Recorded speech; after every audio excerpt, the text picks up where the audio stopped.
Alright, ladies and gentlemen and programmers, we're going to do part 12. We're going to give the bad guy some gravity. So if we hit run, you can see that all my guys fall. Okay, and you can also see that when the bad guys see the good guy. But at any rate, the main thing we're trying to do right now is trying to get him to have some gravity. So let's take a look at our bad guy. My bad guy's name is Monster, and let's take a look at a couple things. So the first thing we need to get is the instance variables. So if you look up here, we've got the instance variables for gravity and motion. So how fast is he currently moving, our bad guy? Here's the gravity, how fast he accelerates downward. So every time, every act of the act method, he's going to be falling a little bit faster until he hits the terminal velocity, which is the fastest he can fall. And you can adjust that to make him fall faster or slower, and gravity as well. Private int h speed is how fast is he moving right or left currently, and currently falling is false. He is not currently falling. Alright, so if we go to the act method, we can see that he says check fall. Okay, so that's kind of the only thing in here in the act method about falling, but that's going to lead us to a lot of other stuff, just like in the good guy. Alright, so the question is he currently touching a platform? If he's not, then, oh, pardon me, if the answer is true, yes, if he's touching a platform, then his falling speed, his vertical speed is 0. And this Boolean that keeps track of what he's doing, currently falling, is false. Otherwise, if he is not on a platform, then go ahead and fall and set the Boolean to falling is true. Okay, so here's a thing that we're asking him to do. We're asking him to fall, and so here's how you fall.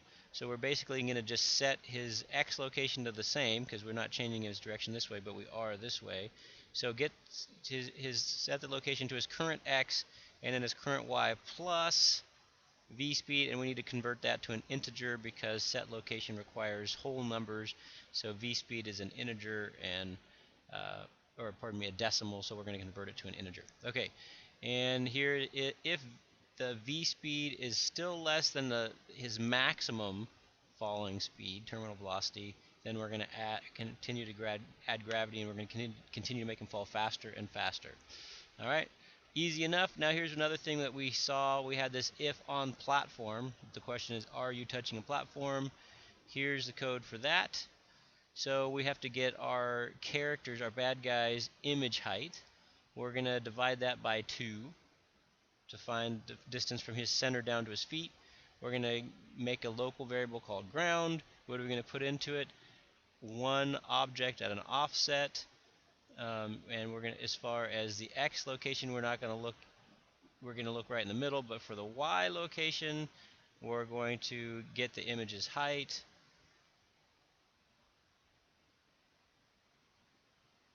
divide it by 2, and then we're going to only look for platforms. The only thing that can go in there is platforms.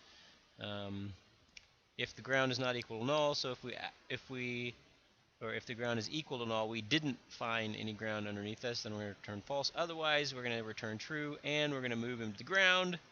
Here's one more thing we have to find. Let's find move to ground, see what that does.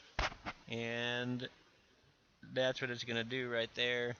It's going to, because our guy is going to, he's going to probably, when our bad guy falls, he's not going to stop right there. He's going to fall, and it's like, oh, right there, oh, I hit a platform, and then you have to move him back up. And so it's going to happen so fast, it's going to seem like he stops, but he's actually going to probably hit somewhere in the middle.